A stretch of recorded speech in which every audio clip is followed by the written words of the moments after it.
নমস্কার বন্ধুরা, গপ্পসপ্পর ইউটিউব চ্যানেলে আপনাদের সকলকে জানাই স্বাগত। ভয় পেতে কে না ভালোবাসে? ভয়ের গল্প মানেই একটা গা ছমছমে ভাব, একটা শিহরণ জাগানো অনুভূতি। আজ আপনাদের শোনাবো একটা হাড় হিম করা ভয়ের গল্প। রচনায় মৃণাল নন্দী, গল্পের সূত্রধার ও গল্প পাঠে শুভ, অন্যান্য চরিত্রে সৌরভ এবং রমাকান্ত, সাউন্ড এডিটিংয়ে ফিনিক্স অডিওভার্স, প্রচ্ছদ শিল্পী মোনালিসা মণ্ডল। প্রসঙ্গত বলি, গপ্পসপ্প ফেসবুক পেজের উদ্যোগে আয়োজিত ভয়ের গল্প প্রতিযোগিতার তৃতীয় পুরস্কৃত গল্প এটি। ভয়ের গল্প মানেই ভয়ঙ্কর সব সাউন্ড এফেক্ট। ঠিক এই কারণেই সকলকে হেডফোনে গল্পটি শুনতে অনুরোধ করছি। শুরু করছি আজকের গল্প, মুক্তি।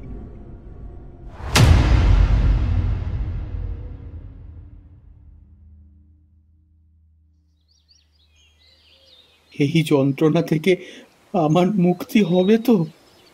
আমি আর সইতে পারছি না, আমি আর পারছি না। চির মুক্তি চাই জীবনের এই যন্ত্রণা থেকে, চির মুক্তি চাই। কাঁদতে কাঁদতে বললেন অনিমেষ বন্দ্যোপাধ্যায়। তার দুই হাত জড়ো করে ধরা, চোখে যন্ত্রণা মাখা কাতর অনুনয়। পাবি পাবি। হুঁকোতে দুটো টান দিয়ে লম্বা দাড়িতে হাত বুলোতে বুলোতে কাপালিক বললেন, শরীর তো খুবই জটিল যন্ত্র রে, আর তুই মানে তোর মন সেই শরীরের বাহক। তোরা সারা জীবন যখন যা খুশি শরীরকে নিয়ে করবি আর করাবি তাকে দিয়ে। কখনো না কখনো তো সেই যন্ত্র তোকে যন্ত্রণা ফিরিয়ে দেবেই রে। মুখ দিয়ে ধোঁয়াটা বের করে কুটিল হাসি হাসলেন তিনি। তার এই হাসি দেখলেই বোঝা যায় অনেক ঘাটের জল খাওয়া ধুরন্ধর এক মানুষ তিনি। জীবনের আলো ও অন্ধকারময় বিভিন্ন অভিজ্ঞতা যেন লিপিবদ্ধ হয়ে আছে তার মুখমণ্ডলের ভাঁজে ভাঁজে। শুধু পড়ার ও বোঝার লোকের অভাব।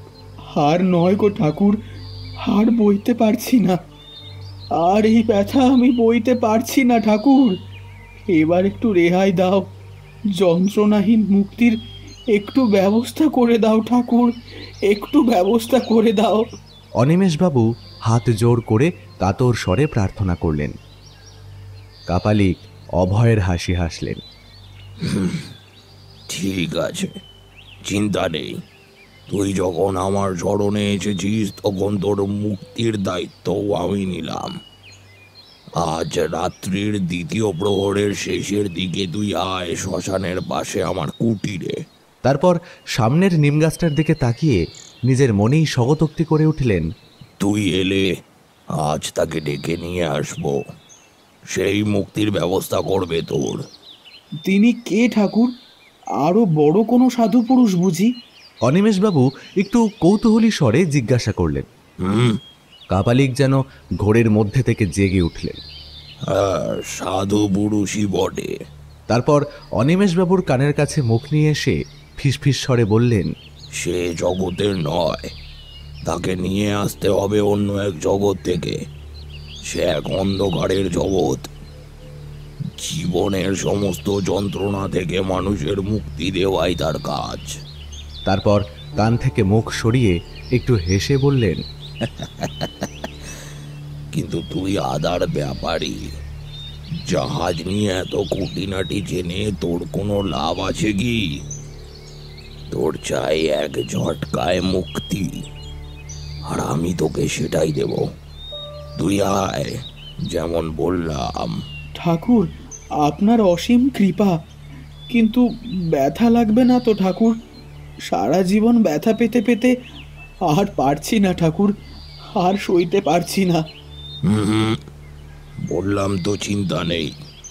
অসীম শক্তি আর অপার্থিব জ্ঞান তার। আসবে, ঘাড় মটকাবে আর চলে যাবে। চোখের পলক ফেরার আগেই দেখবি তুইও পৌঁছে গেছিস অন্য পৃথিবীতে। জয় প্রভু, জয়। আমি অবশ্যই আসব, অবশ্যই। আবার হাত জোর করলেন অনিমেষবাবু। বেশ কষ্ট হচ্ছে, তবুও। জয় ভৈরব। কাপালিকও হাত তুলে আশীর্বাদ করলেন। তারপর গ্রামের কাঁচা রাস্তা বেয়ে অদ্ভুত দ্রুত পদচারণায় হারিয়ে গেলেন চোখের আড়ালে। দুপুর রোদের প্রবল তেজকে সজ্ঞানে উপেক্ষা করল তার নগ্ন দুই শীর্ণ কিন্তু শক্তিশালী পা দুখানি। কিছুক্ষণ সেদিকে শূন্য দৃষ্টিতে তাকিয়ে ধীরে ধীরে অনিমেষবাবু বাড়ির অন্দরমহলে ঢুকে পড়লেন।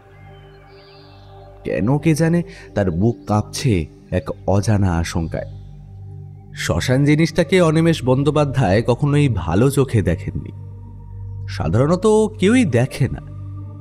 শ্মশানে যে আসে সংসারে আর ফেরে না স্বেচ্ছায়, সে কোনো মৃতদেহ হোক কিংবা কাপালিক বা তান্ত্রিকদের মতো মানুষেরা। শ্মশানে যদিও মৃতদের আস্তানা, কিন্তু তারও মনে হয় প্রাণ থাকে। সমস্ত মৃতদের প্রাণকে শুষে নিয়ে তৈরি হয় সেই অন্ধকারময় অস্তিত্ব। নিষিদ্ধ খাবারের মতোই কি যেন এক নিষিদ্ধ মোহ থাকে সেই নিঃসঙ্গ প্রাণের। যারা সেই মোহে আটকে পড়ে, সেই অস্তিত্ব যেন তাদেরকে মাকড়সার জালের মতোই আষ্টে পৃষ্ঠে জড়িয়ে ধরে। জোর করে সেই জাল ছিঁড়ে তাদেরকে ফিরিয়ে আনার চেষ্টা করলে অনর্থ হয়। অনিমেষবাবু শুনেছিলেন এমনই এক তান্ত্রিকের সংসারে ফেরার গল্প। গল্প নয়, এই তল্লাটেরই পুরনো এক ঘটনা। বহুদিন তান্ত্রিক জীবনযাপনের পর বয়স্ক অসহায় বাবা মায়ের চাপে পড়ে ছেলের তন্ত্র সাধনা ছেড়ে বিবাহ বন্ধনে আবদ্ধ হয়ে সংসারে ফেরার এক কাহিনী। স্ত্রীর রূপে মুগ্ধ সেই ছেলে প্রথম কিছুদিন সবকিছু ভুলে প্রবল সংসারী হয়ে উঠেছিল। কিন্তু শ্মশান যার ভেতরে ঢুকে পড়েছে, মৃত মানুষের শরীর নিয়ে সাধনা করা যার বাঁ হাতের খেলা হয়ে উঠেছে, তাকে জীবিত মানুষের সীমিত জীবনের মায়া কতদিন আর আটকে রাখতে পারে? শেষ পর্যন্ত সে শ্মশানেই ফিরে যায়, কিন্তু ভয়ঙ্কর এক কাণ্ড ঘটিয়ে। তার পরিবার তাকে বাধা দিয়েছিল, তাই তার পরিবারের সকলকেই সে হত্যা করে। সে বাদে তার পরিবারের বাকি সকলেই ঘুমের মধ্যে মারা যায়, এমনকি তার কয়েক মাসের ছোট্ট শিশু কন্যাটিও। আর সে হয়ে যায় নিরুদ্দেশ। কিন্তু অদ্ভুত ব্যাপার, কারো শরীরেই কোনো আঘাত বা যন্ত্রণার চিহ্ন মাত্র ছিল না। শুধু সবারই ঘাড় মটকে দেওয়া হয়েছিল সুনিপুণভাবে, মাত্র এক মুহূর্তের মধ্যেই। অথচ কারোর শরীরেই কোনো হাতের ছাপ ছিল না। সবাই বলে এটা ওই পিশাচ সিদ্ধ তান্ত্রিকই করিয়েছিল, তার অনুগত কোনো প্রেতাত্মাকে দিয়ে। পুরো গল্পটা মনে পড়তেই অনিমেষবাবুর গায়ে কাঁটা দিয়ে উঠল আরও বেশি করে। কারণ এই কাপালিকও তো সেই রকমই কোনো অস্তিত্বকে ডেকে আনার কথা বলেছিল। তাহলে কি এই কাপালিকার সেই তান্ত্রিক একই লোক?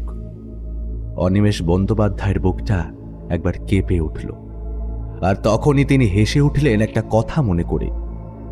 তার তো মুক্তিই দরকার, তাহলে আর ভয় কিসের?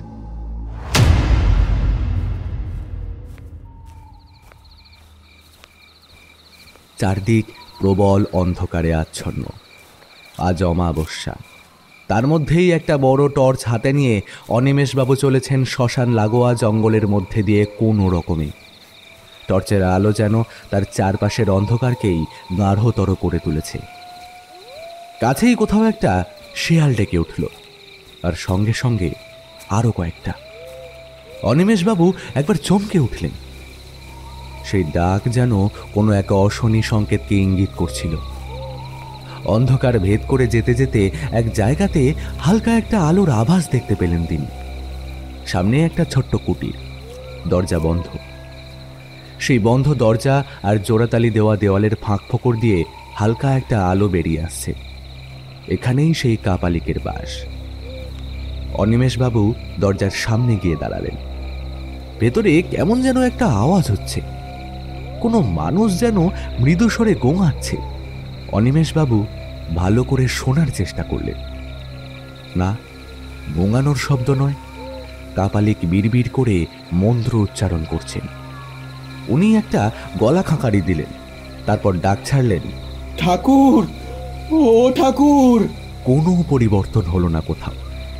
বুঝলেন ওর গলার আওয়াজ খুব একটা জোরালো হয়নি, তাই আরো জোরে এবার ডেকে উঠলেন, ঠাকুর, ও ঠাকুর। এবার ভেতরের আওয়াজটা থেমে গেল। একটু পরে দরজার ফাঁক দিয়ে আসা আলো একটু ঢাকা পড়ল, আর পরক্ষণেই দরজা খুলে গেল। সঙ্গে সঙ্গে অনিমেষবাবুর মুখ থেকে একটা চিৎকার বেরিয়ে আসতে চাইল। এ কি দেখছেন তিনি? হঠাৎ দরজা খোলাতে পেছনের আলোয় সামনের মানুষটি যেন এক কালো ছায়ামূর্তি রূপে আবির্ভূত হয়েছিলেন, আর সেই মূর্তির চোখ দুটো যেন একবার হঠাৎই জ্বলে উঠেছিল দপ করে, কোনো সাপদের মতো। কিন্তু পরক্ষণেই আবার সব স্বাভাবিক।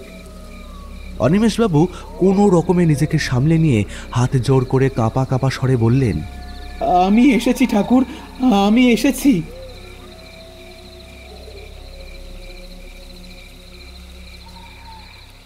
রাত্রি তখন 11:35।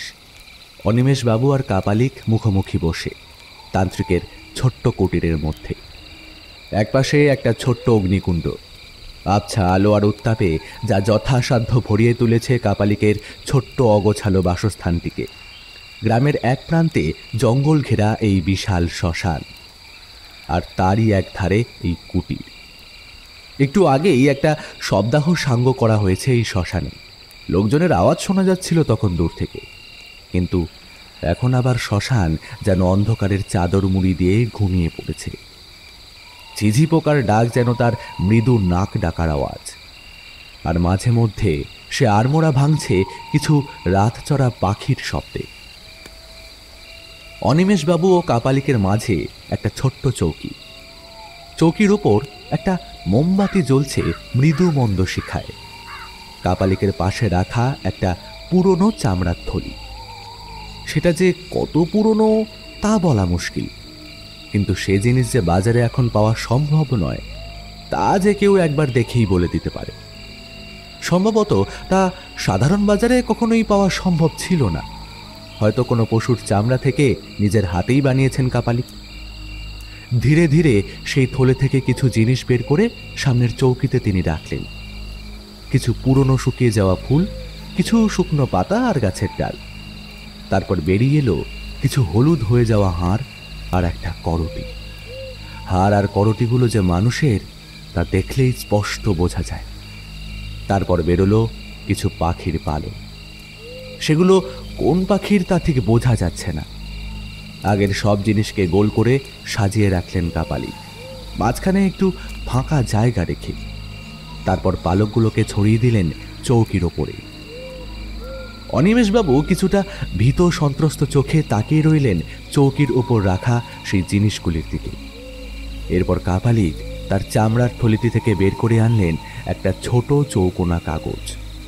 চৌকির মাঝখানের শূন্য স্থানটিতে সেটা রাখলেন। সেটা আসলে একটা ছবি, একটা লোকের, একটা পুরনো দাগ পড়ে নষ্ট হতে বসা ফটো। তবে তার মধ্যেও ব্যক্তিটির মুখখানা বেশ পরিষ্কার বোঝা যাচ্ছে, আর সেটাই আসলে এখন দরকার। ছবির সেই মুখ অত্যন্ত ভয়ঙ্কর, আর মুখের হাসিটিও চেহারার সঙ্গেই মানানসই। তার প্রথম দর্শনে যে কথাটা মাথায় আসবে তা হলো লোকটি মোটেই সুবিধের নন। কাপালিক এবার গম্ভীর গলায় বললেন, নে, এবার ছবিটা ছুঁয়ে চোখ বন্ধ করে বসে থাক চুপচাপ। ছবিটার কথাই ভাববি শুধু দু চোখ বুঝে, বুঝেছিস?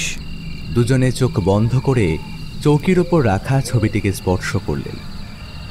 এক মনে ছবির ব্যক্তিটিকে স্মরণ করে চলেছেন দুজনেই। অনিমেষবাবু বুঝতে পারছেন এই আয়োজনটা কিছুটা প্ল্যানসেটের মতোই, তবে অনেকটা পার্থক্যও আছে। কাপালিক বিড়বিড় করে কিছু একটা মন্ত্রোচ্চারণ করছেন।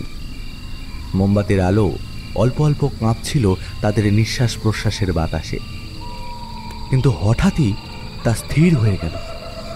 একটা খুট করে শব্দ হলো। কাপালিক থামলেন, দুজনেই চোখ খুললেন। অনিমেষবাবু অবাক হয়ে দেখলেন চৌকির ওপর রাখা মোমবাতির শিখার আয়তন দ্রুত বৃদ্ধি পাচ্ছে, আর তা তৈরি করছে প্রচুর প্রচুর ধোঁয়া।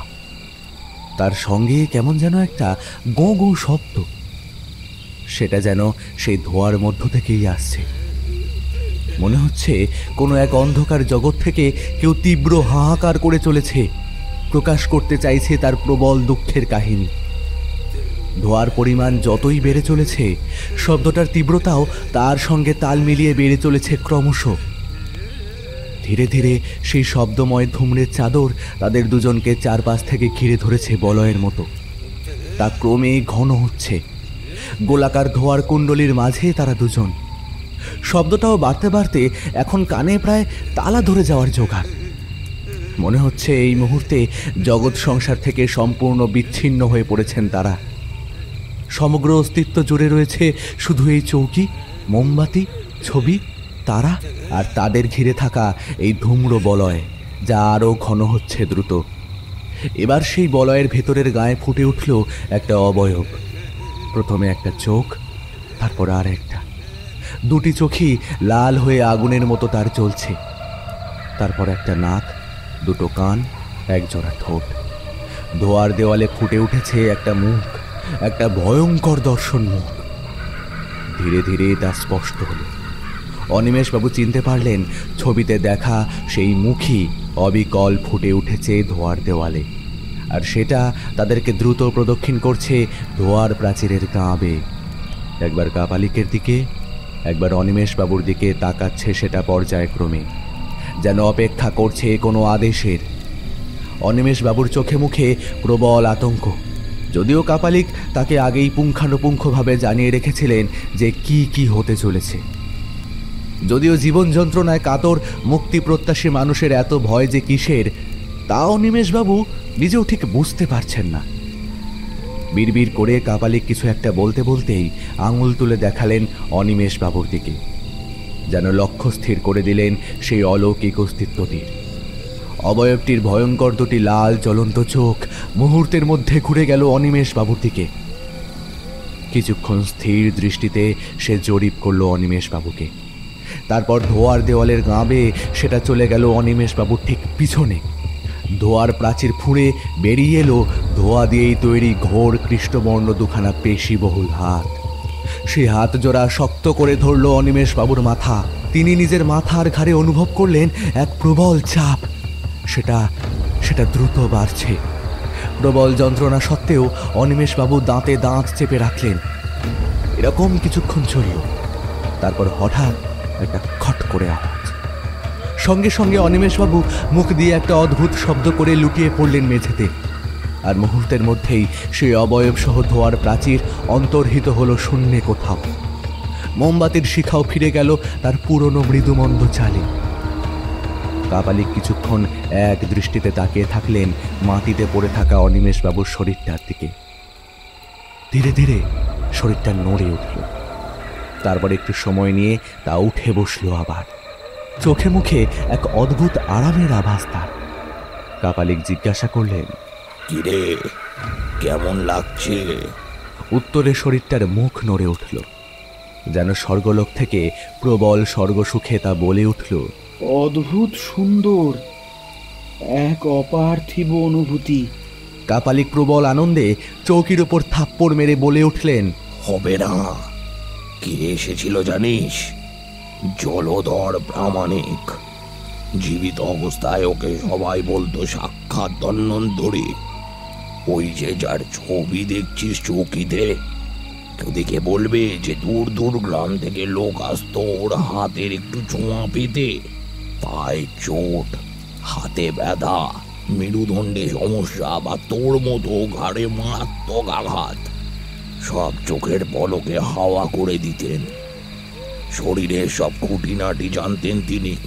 রোগীর সমস্যা সব শুনে বুঝে নিয়ে এদিক ওদিক একটু ঘুরিয়ে দিতেন, অথবা কোথাও একটু আঘাত বা চাপ, একটু ক্যাট, একটু মট আওয়াজ, ব্যাস সব ব্যথা চোখের পলকে হাওয়া। এখনকার দিনে ওই কি সব আধুনিক চিকিৎসা বেরিয়েছে না, চিরো প্র্যাকটিস নাকি, এদের চিকিৎসা পদ্ধতি তো তারই পূর্বপুরুষ রে, আদি রূপ। অনিমেষবাবুর মুখ থেকে আওয়াজ বেরোতে গিয়েও আটকে গেল তা। ওটা যে কাইরোপ্র্যাকটিক, তান্ত্রিকের ইগোতে আঘাত করে কি লাভ? অনিমেষবাবু একবার নিজের চারপাশটা দেখে নিলেন।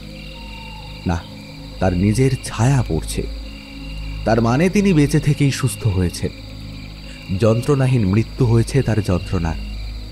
আর তিনি পৌঁছে গেছেন সুখের অন্য এক জগতে। নীলকণ্ঠ কাপালিককে বিদায় জানিয়ে আর জলধর প্রামাণিকের আত্মার গুণগান করতে করতে টর্চের আলোয় প্রায় নাচতে নাচতে তিনি পা বাড়ালেন বাড়ির দিকে। পিছনে নীলকণ্ঠ কাপালিক তখন হুকোয় টান দিয়ে গর্জন করে উঠছেন মাঝে মাঝে, বম ভোলে। তার চোখ দুটো মাঝে মধ্যেই জ্বলে উঠছে।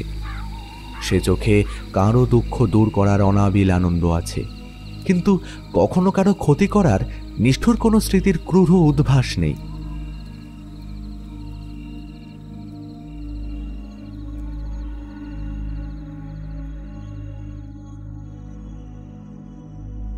শুনছিলেন লেখক মৃণাল নন্দী রচিত ভয়ের গল্প মুক্তি। আজকের গল্পটি শুনে আপনাদের কেমন লাগলো অবশ্যই তা কমেন্ট করে জানাবেন। আমাদের প্রয়াস আপনাদের ভালো লেগে থাকলে অবশ্যই ভিডিওটি সকলের সাথে শেয়ার করবেন। আমাদের চ্যানেলটিকে সাবস্ক্রাইব করতে ভুলবেন না। গপ্পসপ্পর তরফ থেকে আপনাদের সকলকে জানাই অসংখ্য ধন্যবাদ।